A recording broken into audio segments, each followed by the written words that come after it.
Hey guys, I love you and I miss you. Can't wait to see you again, as always.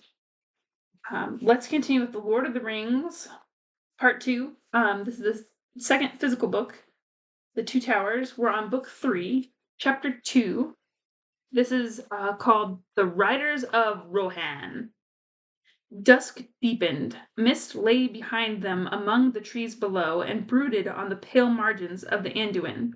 But the sky was clear. Stars came out. The waxing moon was riding in the west, and the shadows of the rocks were black. They had they had come to the feet of the stony hills, and their pace was slower, for the trail was no longer easy to follow. Here the highlands of Immen Mule ran from north to south in two long tumbled ridges. The western side of each ridge was steep and difficult, but the eastward slopes were gentler, furrowed with many gullies and narrow ravines. All night the three companions scrambled in this bony land, climbing to the crest of the first and tallest ridge, and down again into the darkness of a deep, widening valley on the other side. There, in the still cool hour before dawn, they rested for a brief space. The moon had gone down before them, the stars glittered above them, the first light of day had not yet come over the dark hills beyond, or behind. Whew. For a moment Aragorn was at a loss. The orc trail had descended into the valley, but there it had vanished. "Which way would they turn, do you think?" said Legolas. "Northward to take a straighter road to Isengard or Fangorn, if that is their aim, as you guess? Or southward to strike the Entwash?" "They will not make for the river, whatever mark they aim at," said Aragorn. "And unless there is much amiss in Rohan, the power of Saruman is greatly increased. They will take the shortest way, what they can find, over the fields of the Rohirrim. Let us search northwards." The dale ran like a stony trough between the ridged hills, and trickling stream flowed among the boulders at the bottom. A cliff frowned upon their right. To their left rose grey slopes, dim and shadowy in the night. They went for a mile or more northwards. Aragorn was searching, bent towards the ground, among the folds of the gullies leading up into the western ridge. Legolas was some way ahead. Suddenly the elf gave a cry, and the others came running towards him. "We have already overtaken some of those that are hunting," he said. "That we are hunting," he said. "Look," he pointed, and they saw that what they had first taken to be boulders lying at the foot of the slope were huddled bodies. 5 dead orcs lay there. They had been hewn with many cruel strokes, and 2 had been beheaded. The ground was wet with their dark blood. "Here is another riddle," said Gimli, "but it needs to be the light of day, and for that we cannot wait. Yet, however you read it, it seems not unhopeful," said Legolas. "Enemies of the orcs are likely to be our friends. Do any folk dwell in these hills?" "No," said Aragorn.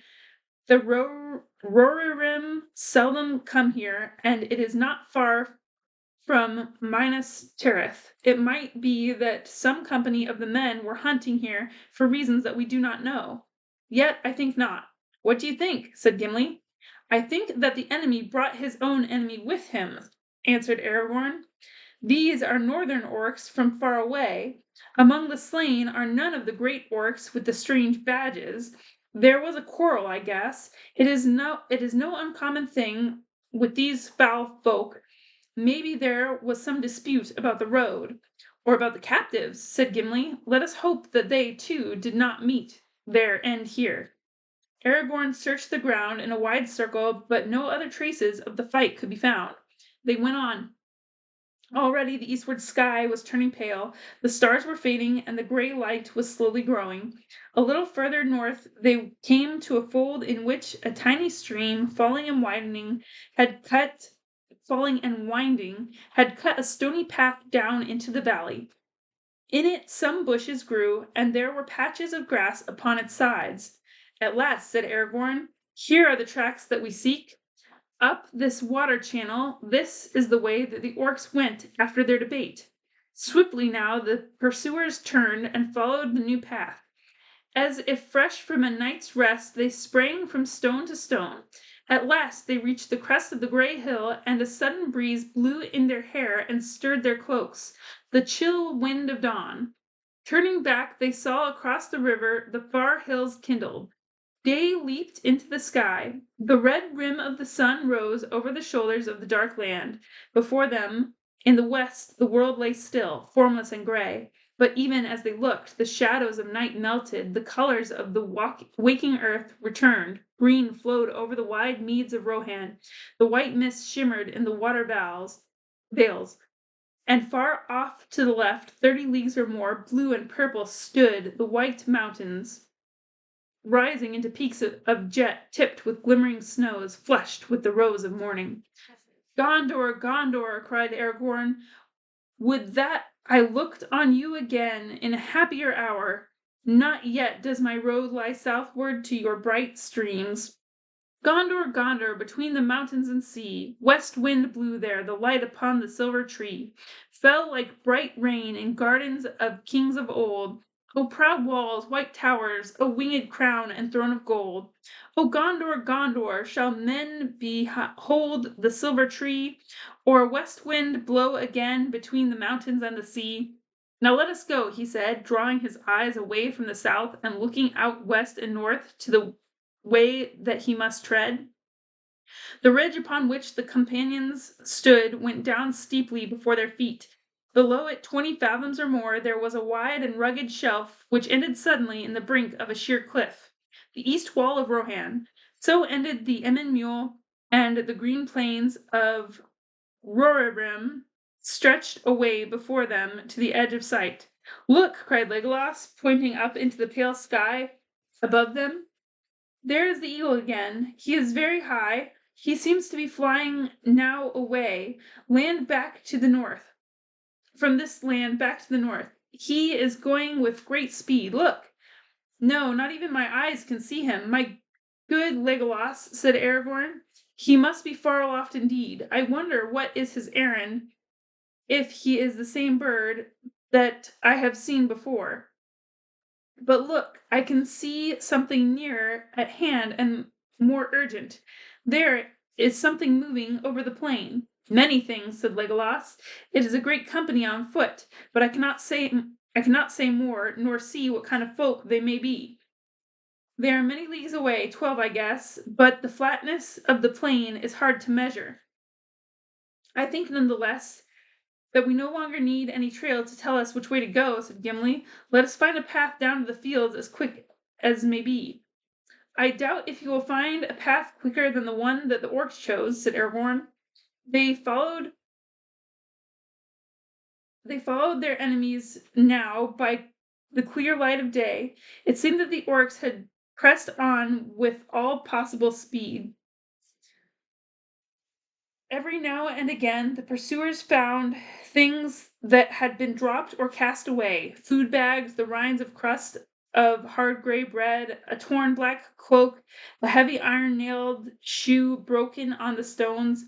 The trail led them north along the top of the escarpment, and at length they came to a deep cleft carved in the rock by a stream that splashed noisily down. In the narrow ravine, a rough path descended like a steep stair into the plain. At the bottom, they came with a strange suddenness on the grass of Rohan. It swelled like a green sea up to the very foot of the Emyn Muil. The falling stream vanished into a deep growth of cresses and water plants, and they could hear it tinkling away in green tunnels down long, gentle slopes towards the fens of Entwash Vale far away. They seemed to have left winter clinging to the hills behind. Here the air was softer and warmer and faintly scented, as if spring was already stirring and the sap was flowing again in herb and leaf. Legolas took a deep breath, like one that drinks a great draught after a long thirst in barren places. Ah, the green smell, he said. It is better than much sleep. Let us run. Light feet may run swiftly here, said Aragorn. More swiftly, maybe, than iron-shod orcs.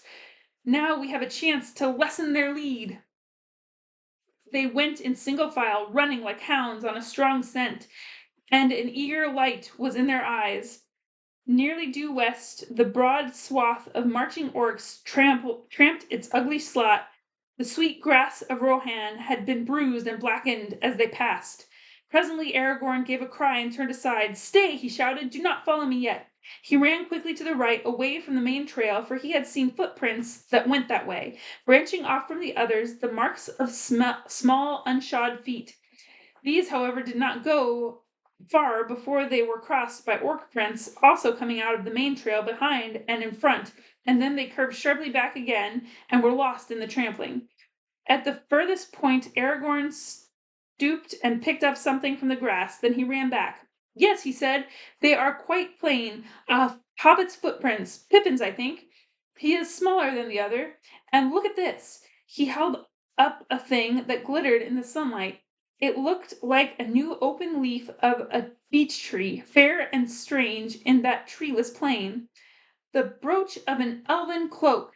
cried Legolas and Gimli together.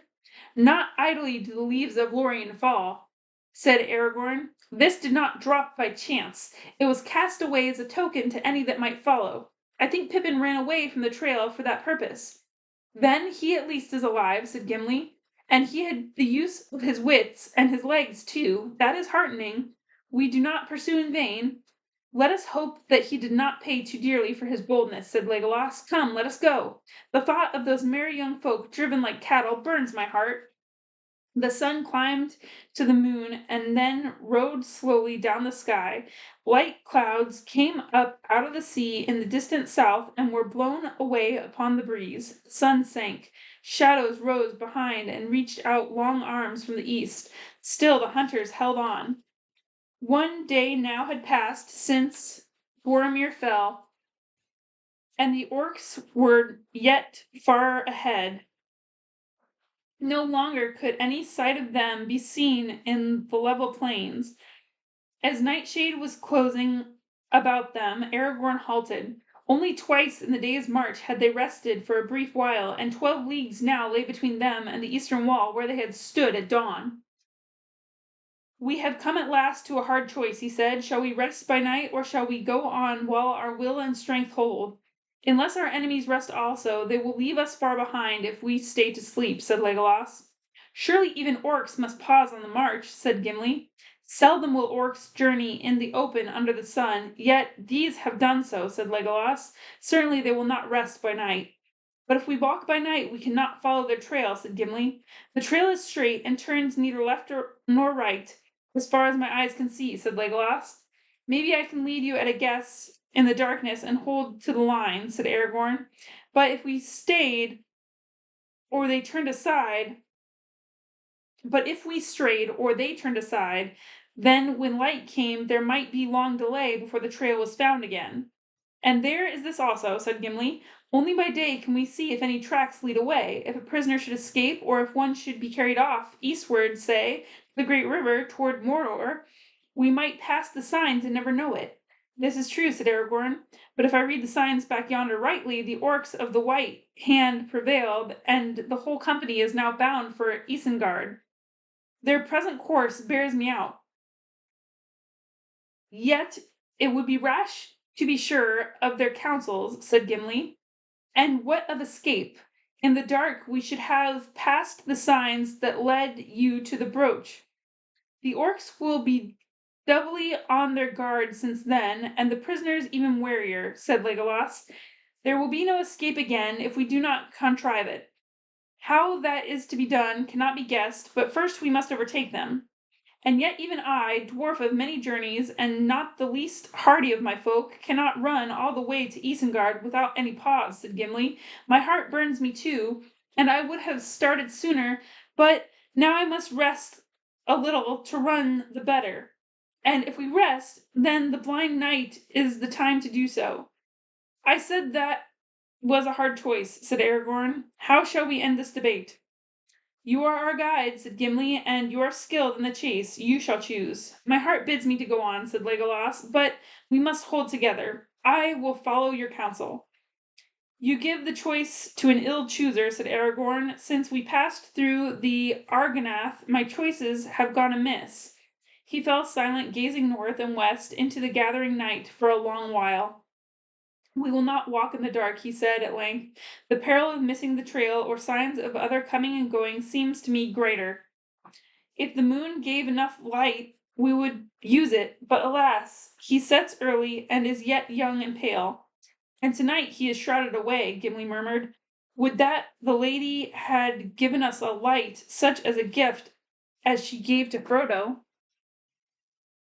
It will be more needed where it is bestowed, said Aragorn. With him lies the true quest. Ours is but a small matter in the great deeds of this time. A vain pursuit from its beginning, maybe, which no choice of mine can mar or mend. Well, I have chosen, so let us use the time the best we may. He cast himself on the ground and fell at once into sleep, for he had not slept since their night under the shadow of Tol Brandir.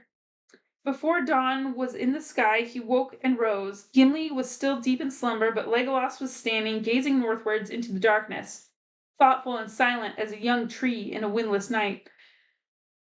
They are far, far away, he said sadly, turning to Aragorn. I know in my heart that they have not rested this night. Only an eagle could overtake them now. None the less, we will still follow as we may, said Aragorn, stooping as he roused the dwarf. Come, we must go, he said. The scent is growing cold. But it is still dark, said Gimli. Even Legolas on a hilltop could not see them till the sun was up. I fear they have passed beyond my sight from the hill or plain, under moon or sun, said Legolas. Where sight fails, the earth may bring us rumor, said Aragorn. The land must groan under their hated feet. He stretched himself upon the ground with his ear pressed against the turf. He lay there motionless for so long a time that Gimli wondered if he had swooned or fallen asleep again. Dawn came glimmering, and slowly a gray light grew about them. At last he rose, and now his friends could see his face. It was pale and drawn, and his look was troubled. The rumor of the earth is dim and confused, he said. Nothing walks upon it for many miles around us. Faint or far are the feet of our enemies, but loud are the hoofs of the horses. It comes to my mind that I heard them even as I lay on the ground in sleep, and they troubled my dreams. Horses galloping, passing in the west. But now they are drawing ever further from us, riding northward. I wonder what is happening in this land. Let us go, said Legolas. So the third day of the pursuit began. During all its long hours of cloud and fitful sun, they hardly paused, now striding, now running, as if no weariness could quench the fire that burned them. They seldom spoke. Over the wide solitude they passed, and their elven cloaks faded against the background of the gray-green fields. Even in the cool sunlight of midday, few but elvish eyes would have marked them until they were close at hand. Often in their hearts they thanked the Lady of Lorien for giving them lembas, for they could eat of it and find new strength even as they ran. All day the track of their enemies led straight on, going northwest without a break or turn. As once again the day wore to its end, they came to long treeless slopes where the land rose, swelling up towards a line of low humpbacked downs ahead. The Orc trail grew fainter as it bent north towards them, for the ground became harder and the grass shorter. Far away to the left, the river Entwash wound, a silver thread in a green floor. No moving thing could be seen. Often Aragorn wondered that they saw no signs of beast or man. The dwellings of Rorarim were for the most part many leagues away to the south, under the wooded eaves of the White Mountains, now hidden in the mist of cloud. Yet the horse lords had formerly kept many herds and studs in the east eminent, this easterly region of their realm, and there the herdsmen had wandered much, living in camp and tent, even in winter time. But now all the land was empty, and there was a silence that did not seem to be the quiet of peace.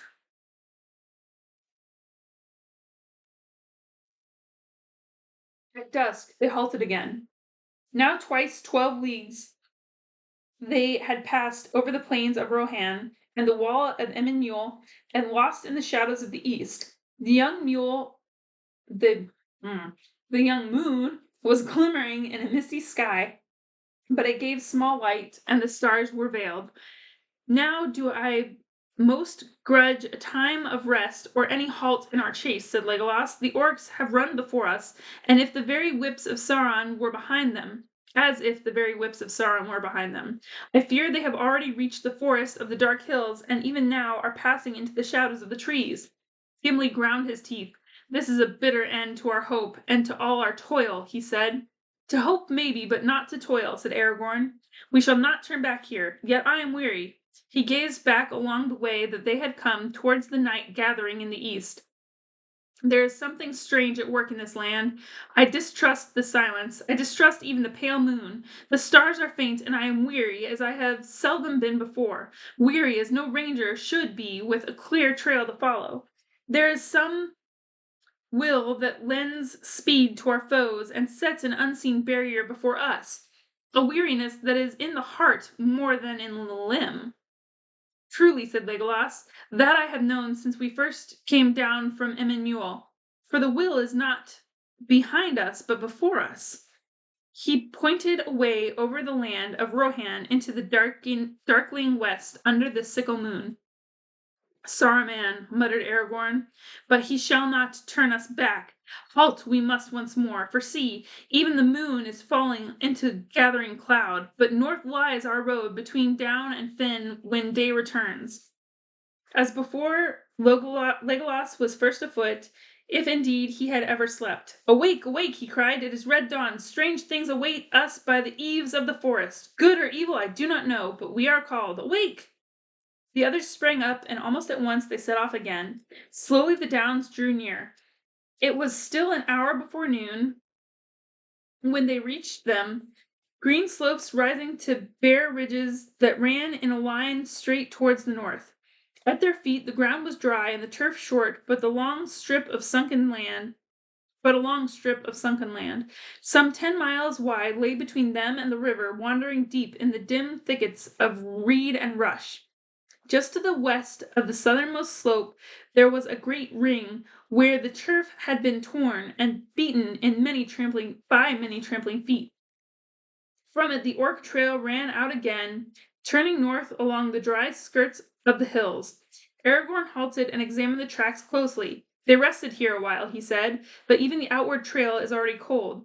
I fear that your heart spoke truly. It is thrice 12 hours, I guess, since the orcs stood where we now stand. If they held to their pace, then at sundown yesterday they would have reached the borders of Fangorn.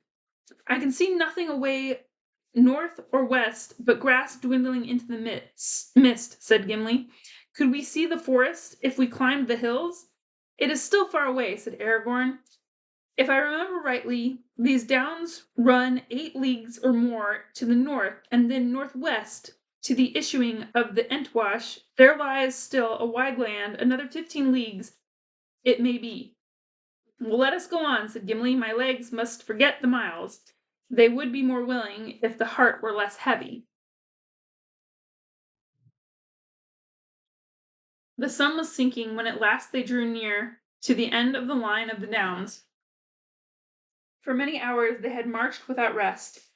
They were going slowly now, and Gimli's back was bent. Stone hard are the dwarves in labor or journey, but the endless chase began to tell on him, as all hope failed in his heart.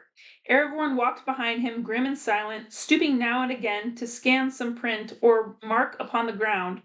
Only Legolas still stepped as lightly as ever, his feet hardly seeming to press the grass, leaving no footprints as he passed. But in the way-bread of the elves, he found all the sustenance that he needed, and he could sleep, if sleep could be called by men, if it could be called sleep by men. Whoa, I can't read this. if sleep it could be called by men, resting his mind in the strange paths of the elvish dreams, even as he walked open-eyed in the light of this world. "Let us go up on this green hill," he said. Wearily they followed him, climbing the long slope until they came out upon the top.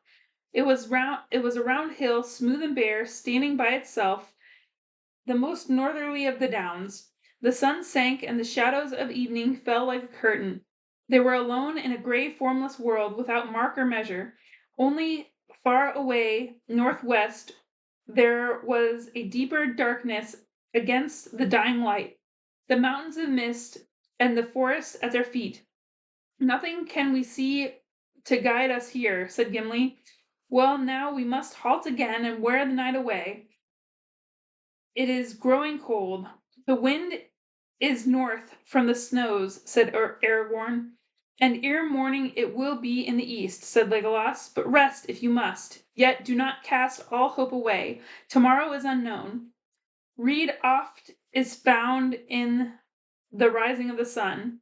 "3 suns already have risen on our chase and brought no counsel," said Gimli.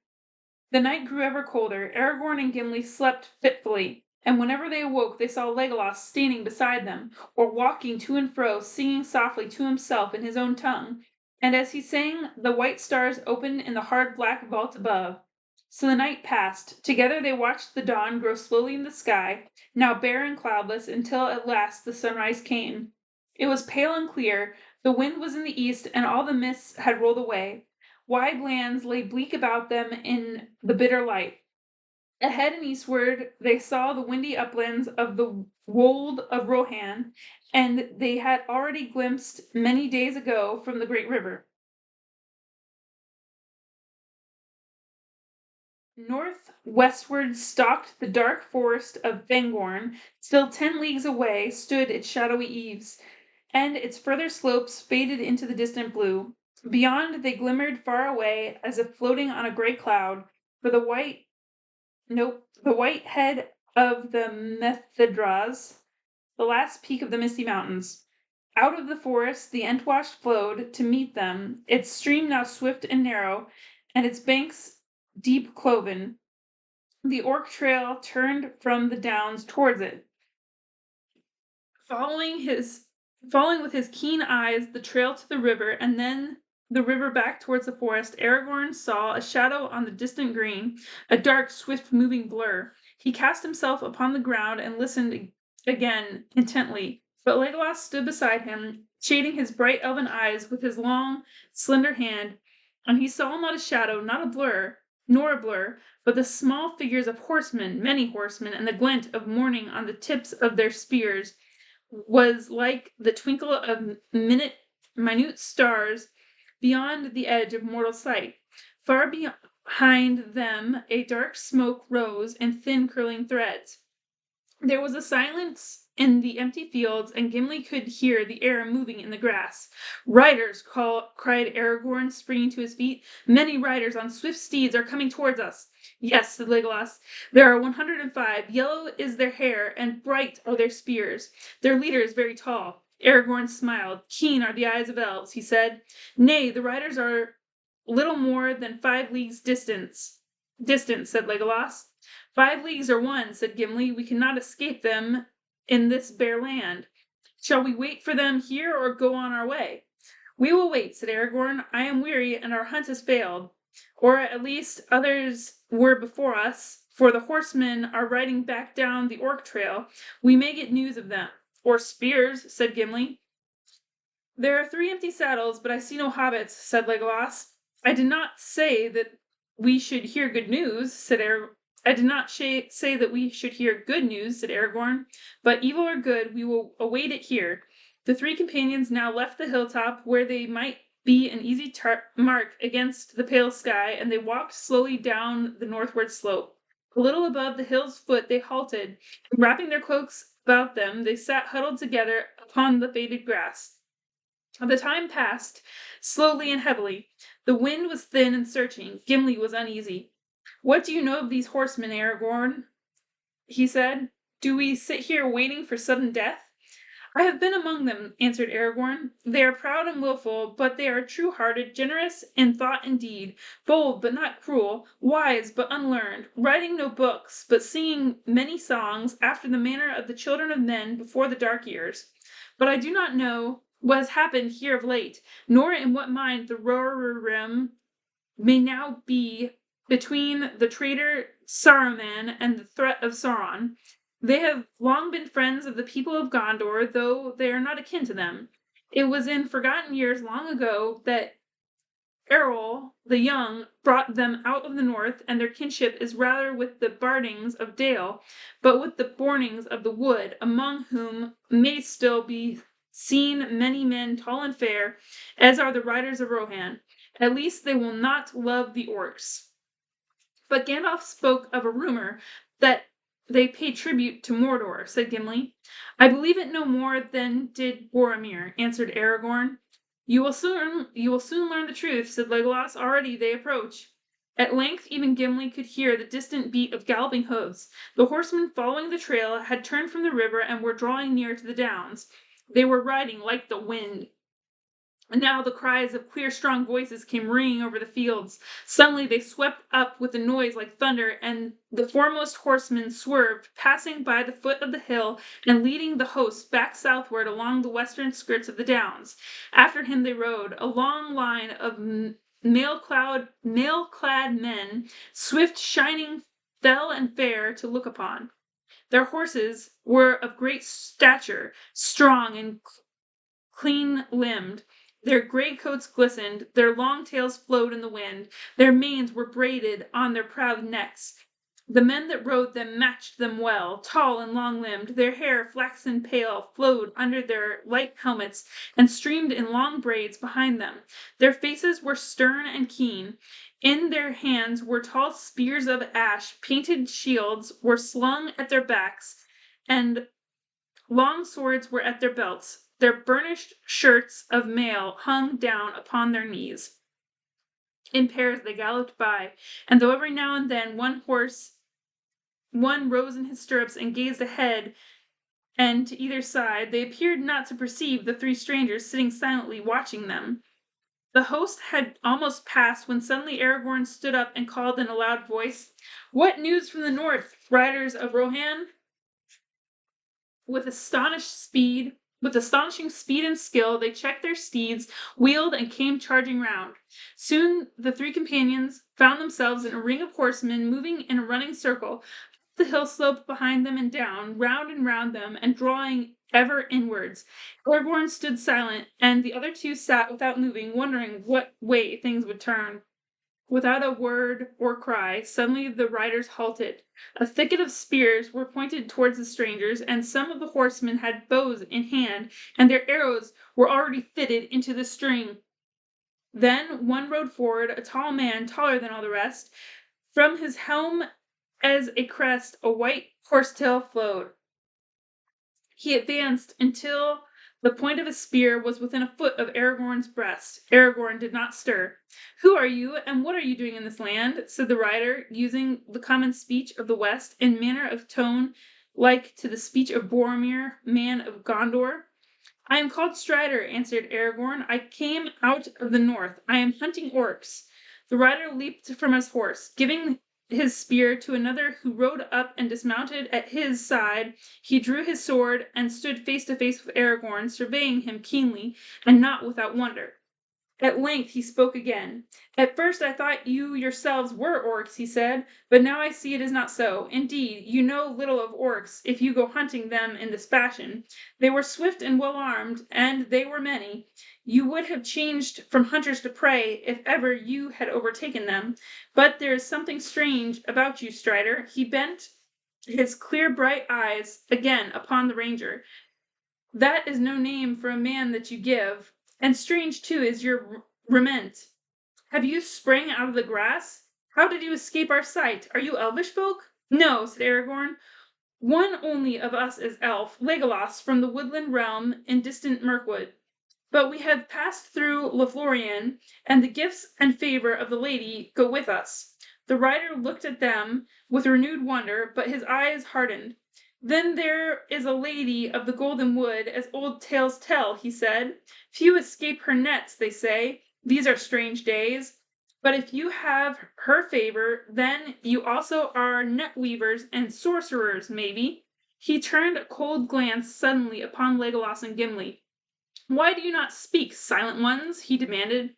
Gimli rose and planted his feet firmly apart. His hand gripped the handle of his axe, and his dark eyes flashed. Give me your name, horse master, or I will give you mine, and more besides, he said.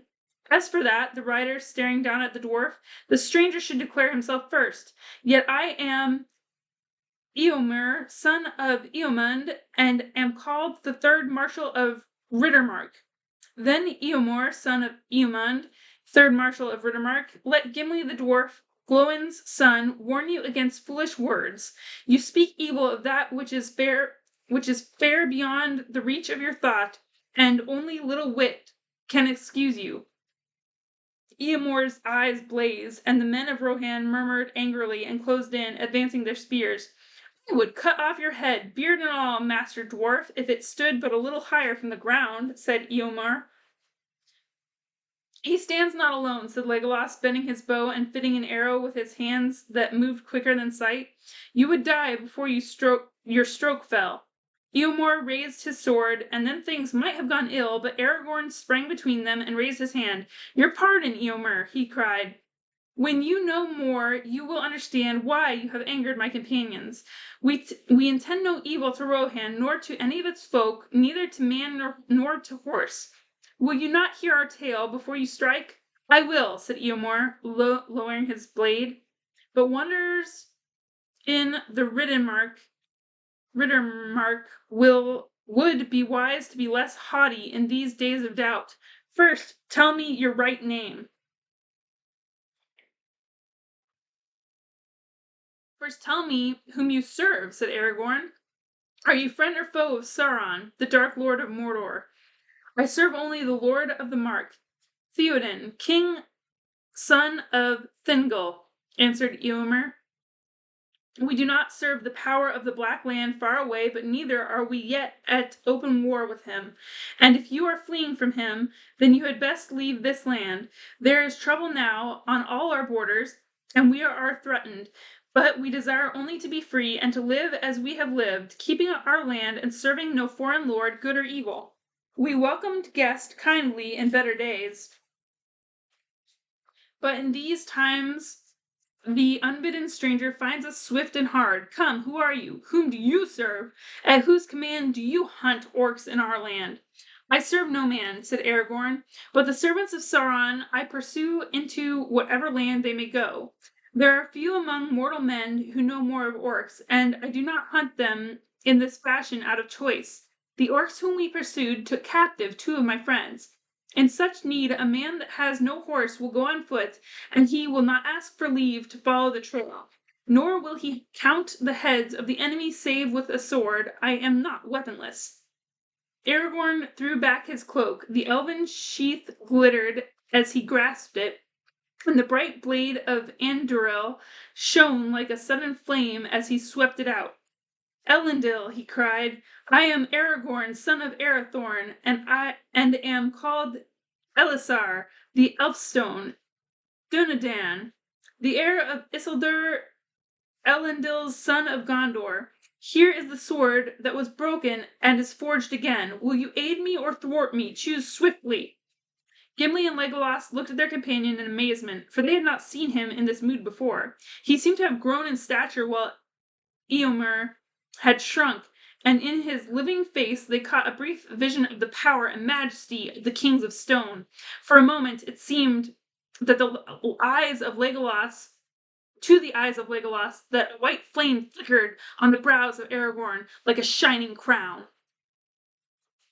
Eomer stepped back, and a look of awe was in his face. He cast down his proud eyes. These are indeed strange days, he muttered. Dreams and legends spring to life out of the grass. Tell me, Lord, he said, what brings you here? And what was the meaning of the dark words? Long has Boromir, son of Denethor, been gone seeking an answer, and the horse that we lent him came back riderless. What doom do you bring out of the north? The doom of choice, said Aragorn. You may say this to Theoden, son of Thingol. Open war lies before him with Sauron or against him. None may live now as they have lived, and few shall keep what they call their own. But of these great matters we shall speak later. If chance allows, I will come myself to the king. Now I am in great need, and I ask for help, or at least for tidings. You heard what we are pursuing, an orc host that carried off our friends. What can you tell us? That you need not pursue them further, said Eomer. The orcs are destroyed. And our friends? We found none but orcs. But that is strange indeed, said Aragorn. Did you search the slain? Were there no bodies other than those of orc kind? They would be small, only children to your eyes, unshod, but clad in grey. There were no dwarves nor children, said Eomer. We counted all the slain and despoiled them, and then we piled the carcasses and burned them, as is our custom. The ashes are smoking still. We do not speak of dwarves or children, said Gimli. Our friends were hobbits. Hobbits, said Eomer. And what may they be? Is it a strange name? A strange name for a strange folk, said Gimli, but these were very dear to us. It seems that you have heard of in Rohan, of the words that troubled Minas Tirith. They spoke of the halfling. The hobbits are halflings. Halflings, laughed the rider, then stood beside Eomer. Halflings, but they are only a little people in old songs and children's tales out the north. Do we walk in legends or on the green earth in the daylight? A man may do both, said Aragorn, for not we but those who came after will make the legends of our time. The green earth, you say? That is a mighty matter of legend, though you tread it under the light of day. Time is pressing, said the rider, not heeding Aragorn. We must hasten south, Lord. Let us leave these wild folk to their fancies, or let us bind them and take them to the king. Peace, Eothan, said Eomer in his own tongue. Leave me a while. Tell the Eored to assemble on the path and make ready to ride to the Entwade.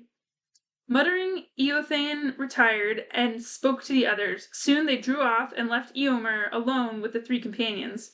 All that you say is strange, Aragorn, he said, yet you speak the truth, that is plain. The men of the Mark do not lie, and therefore they are not easily deceived.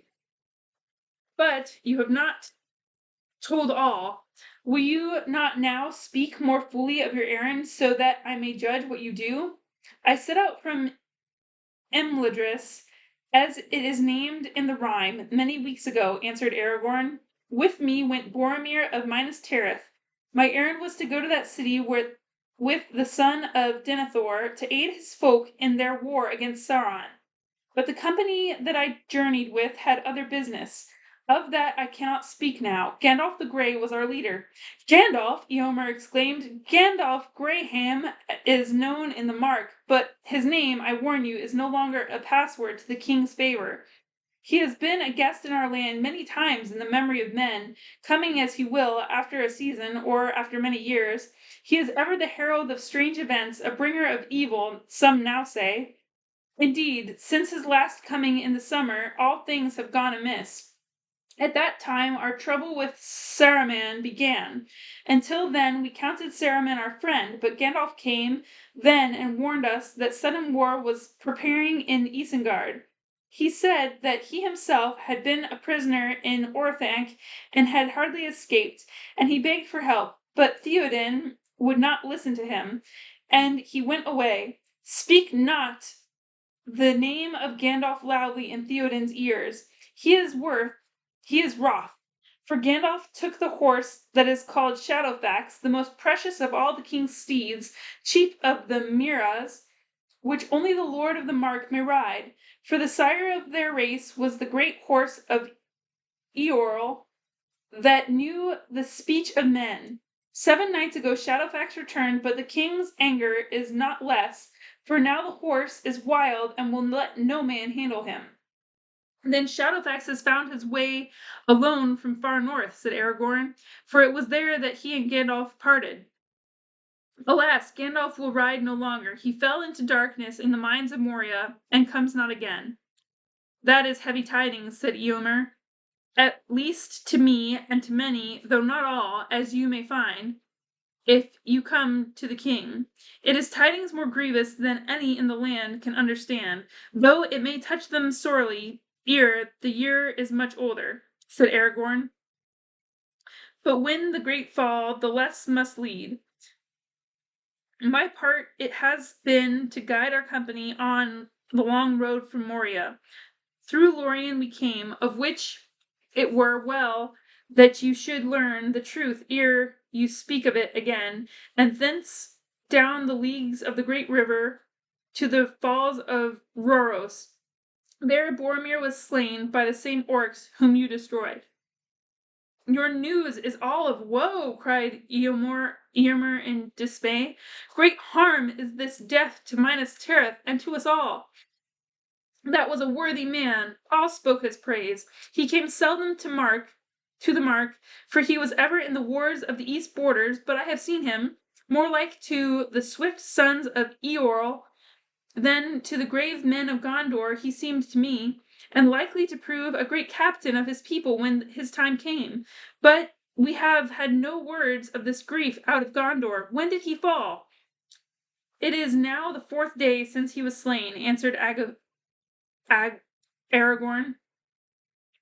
And since the evening of that day we have journeyed from the shadow of Tol Brandir. On foot? Cried Eomer. Yes, even as you see us. Wide wonder came to Eomer's eyes. Strider is too poor a name, son of Arathorn, he said. Wingfoot I name you. This deed of 3 friends should be sung in many a hall. 40 leagues and 5 you have measured ere the 4th day is ended. Hardy is the race of Elendil. But now, Lord, what would you have me do? I must return in haste to Theoden. I spoke warily before my men. It is true that we are not yet at an open war with the Black Land, and there are some, close to the king's ear, that speak craven counsels. But war is coming. We shall not forsake our old alliance with Gondor, and while they fight we shall aid them. So say I, and all who hold with me. The East Mark is my charge, the ward of the 3rd Marshal, and I have removed all our herds and herd folk, withdrawing them beyond Entwash, and leaving none here but guards and swift scouts. Then you do not pay tribute to Sauron? Said Gimli. We do not, and we never have, said Eomer with a flash of his eyes, though it comes to my ears that lie has been told. Some years ago the Lord of the Black Land wished to purchase horses off us at a great price, but we refused him, for he put beasts to evil use. Then he sent plundering orcs, and they carried off what they can, choosing always the black horses. Few of these are now left. For that reason our feud with the orcs is bitter. But at this time our chief concern is with Saruman. He has claimed lordship over all this land, and there has been war between us for many months.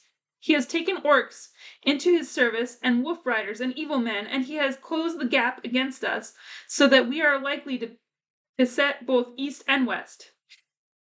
It is ill dealing with such a foe. He is a wizard, both cunning and Wimmer crafty, having many guises. He walks here and there, they say, as an old man hooded and cloaked, very like to Gandalf, as many now recall. His spies slip through every net, and his birds of ill omen are abroad in the sky. I do not know how it will all end, and my heart misgives me, for it seems to me that his friends do not dwell in Isengard. But if you come to the king's house, you shall see for yourself. Will you not come? Do I hope in vain that you have been sent to me for a help in doubt and need? I will come when I may, said Aragorn. Come now, said Eomer. The heir of Elendil will be a strength indeed to the sons of Eorl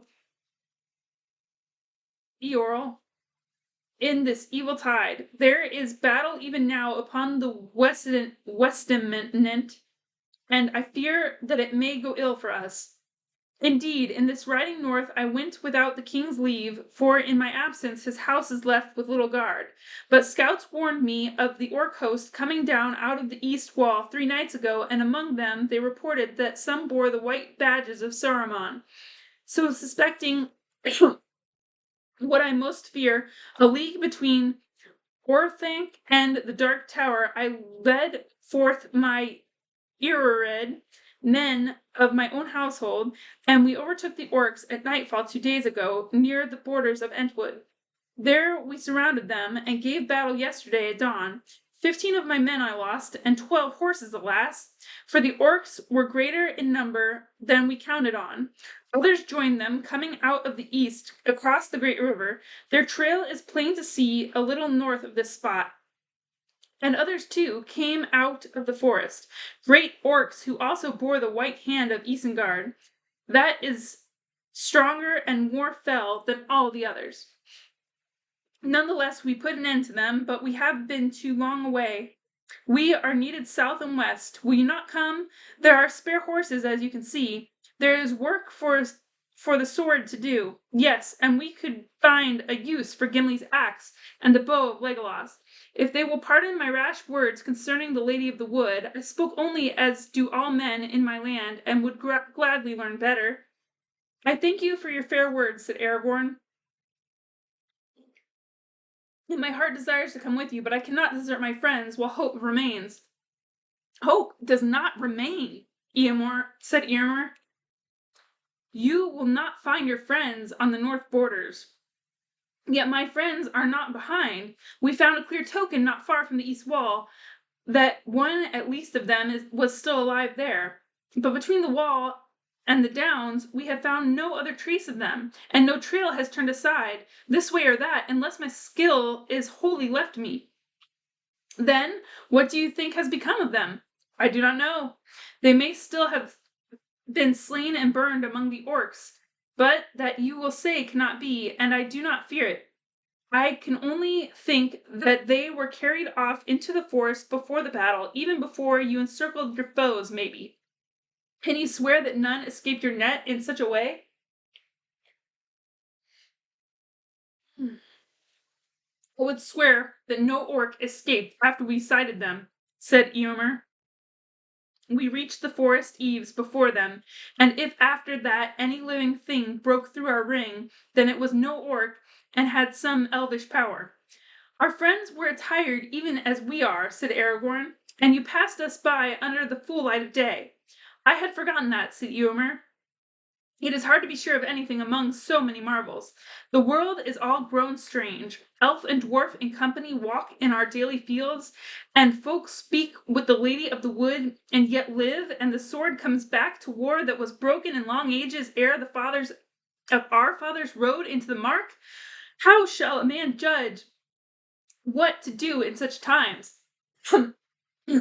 Sorry. As he ever has judged, said Aragorn. Good and ill have not been changed since yesterday, nor are they one thing among elves and dwarves and another among men. It is a man's part to discern them, as much in the golden wood as in his own house. True indeed, said Eomer, but I do not doubt you, nor the deed which my heart would do. Yet I am not free to do all as I would. It is against our law to let strangers wander at will in our land, until the king himself has given them leave, and more strict is the command in these days of peril. I had begged you to come back willingly with me, and you will not. Loath am I to begin a battle of 100 against 3? I do not think your law was made for such a chance, said Aragorn. Nor indeed am I a stranger, for I have been in this land before, more than once, and ridden with the host of Rohirrim through, though under other name and in other guise. You I have not seen before, for you are young, but I have spoken with Eomund, your father, and with Theoden, son of Thingol. Never in former days would any high lord of this land have restrained a man to abandon such a quest as mine. My duty at last is clear to go on. Come now, son of Eomund. The choice must be made at last. Aid us, or at the worst let us go free. Or seek to carry out your law. If you do so, there will be fewer to return to your war or to your king. Eomer was silent for a moment, then he spoke. We both have need of haste, he said. My company chafes to be away, and every hour lessens your hope. This is my choice. You may go, and what is more, I will lend you horses. This only I ask. When your quest is achieved or is proved vain, return with the horses over the Entwade to Medusud, Medusuld, the high house in Edoras, where Theoden now sits. Thus you shall prove to him that I have not misjudged. In this I place myself and maybe my very life in the keeping of your good faith. Do not fail. I will not, said Aragorn. There was a great wonder and many dark and doubtful glances among his men when Eomer gave orders that the spare horses were to be lent to the strangers. But only Eothen dared to speak openly. It may be well enough for this lord of the race of Gondor, as he claims, he said. But who has heard of a horse of the mark being given to a dwarf? No one, said Gimli, and do not be troubled, no one will ever hear of it. I would sooner walk than sit on the back of any beast so great, free or begrudged. But you must ride now, or you will hinder us, said Aragorn. Come, you shall sit behind me, friend Gimli, said Legolas. Then all will be well, and you will need neither borrow a horse nor be troubled by one. A great dark grey horse was brought to Aragorn, and he mounted it. Hasufel is his name, said Eomer. May he bear you well and better fortune than Geralf, his late master. A smaller and lighter horse, but restive and fiery, was brought to Legolas. Arod was his name, but Legolas asked them to take off the saddle and rein. I need them not, he said. He leaped lightly up, and to their wonder, Arod was tame and willing beneath him, moving here and there with but a spoken word. Such was the elvish way with all good beasts. Gimli was lifted up behind his friend and clung to him, not much more at ease than Sam Gamgee in a boat. Farewell, and may you find what you seek, cried Eomer. Return with what speed you may, and let your swords hereafter shine together. I will come, said Aragorn. And I will come too, said Gimli. The matter of the Lady Galadriel lies still between us. I have yet to teach you gentle speech.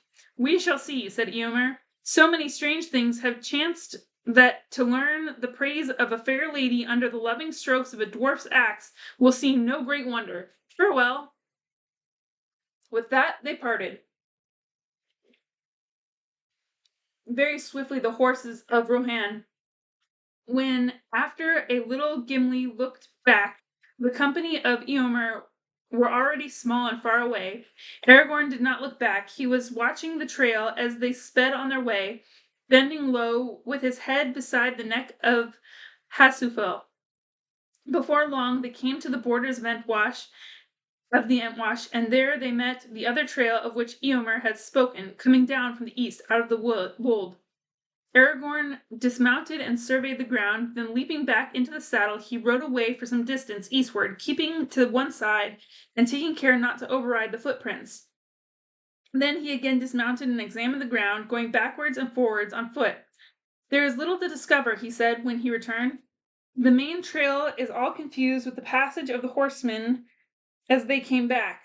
Their outward course must have lain nearer the river. But this eastward trail is fresh and clear. There is no sign there of any feet going the other way back towards Anduin. Now we must ride slower and make sure that there is no trace or footstep branches off on either side. The orcs must have been aware from this point that they were pursued. They may have made some attempt to get their captives away before they were overtaken.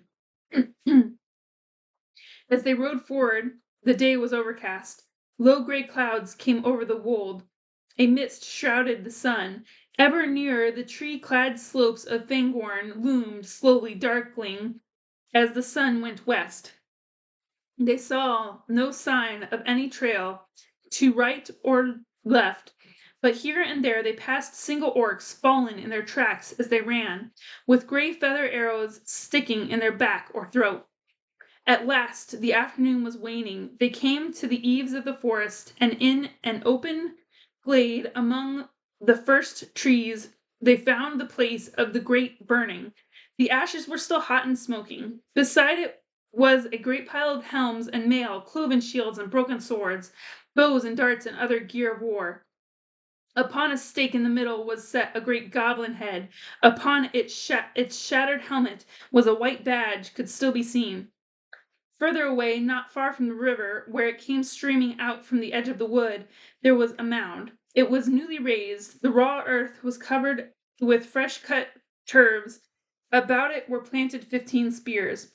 Aragorn and his companions searched far and wide about the field of battle, but the light faded and evening soon drew down dim and misty. By nightfall they had discovered no trace of Merry and Pippin. "We can do no more," said Gimli sadly. "We have been set many riddles since we came to Tol Brandir, but this is the hardest to unravel.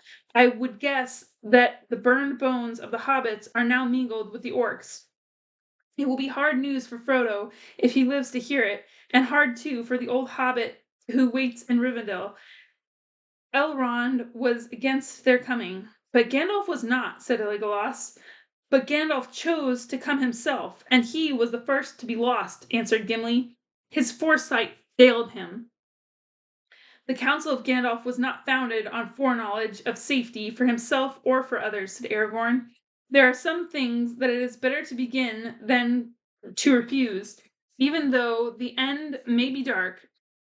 But I shall not depart from this place yet. In any case, we must here await the morning light." A little way beyond the battlefield, they made their camp under a spreading tree. It looked like a chestnut, and yet still bore many broad brown leaves of a former year, like dry hands with long splayed fingers. They rattled mournfully in the night breeze. Gimli shivered.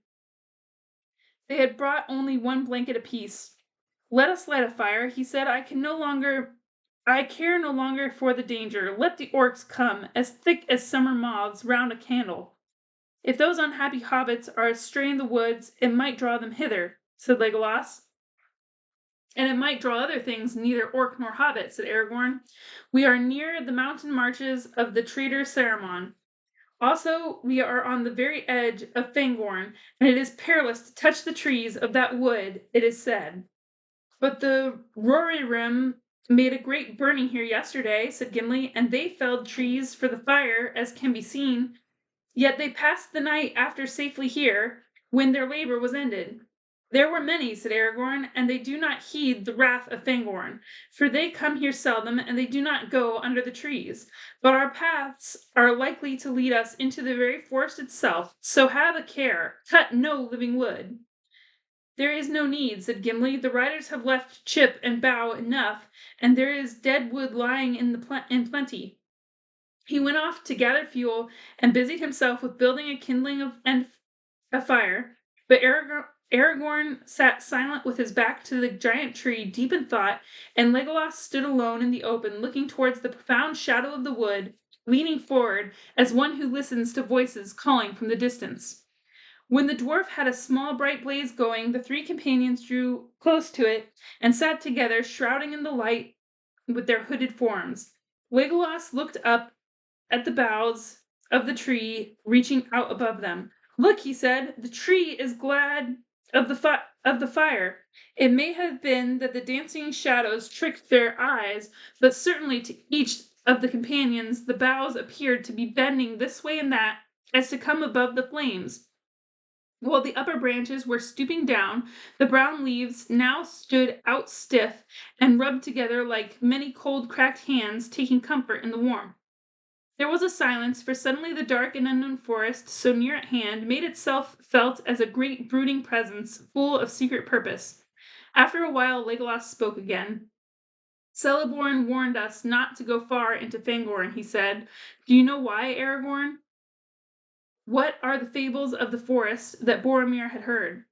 "I have heard many tales in Gondor and elsewhere," said Aragorn, "but if it were not for the woods of Celeborn, I should deem them only fables that men have made as true knowledge fades. I had thought of asking you what was the truth of this matter, and if an elf of the woods does not know, how shall a man answer?" You have journeyed further than I, said Legolas. I have heard nothing of this in my own land, save only songs that tell of how the Onodrim that men call Ents dwelt there long ago. For Fangorn is old, old even as the elves would reckon it.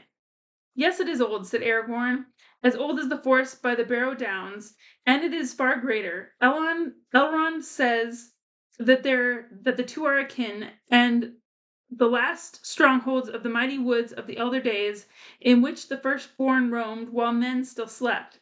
Yet Fangorn holds some secret of its own. What it is, I do not know. And I do not wish to know, said Gimli. Let nothing that dwells in Fangorn be troubled on my account.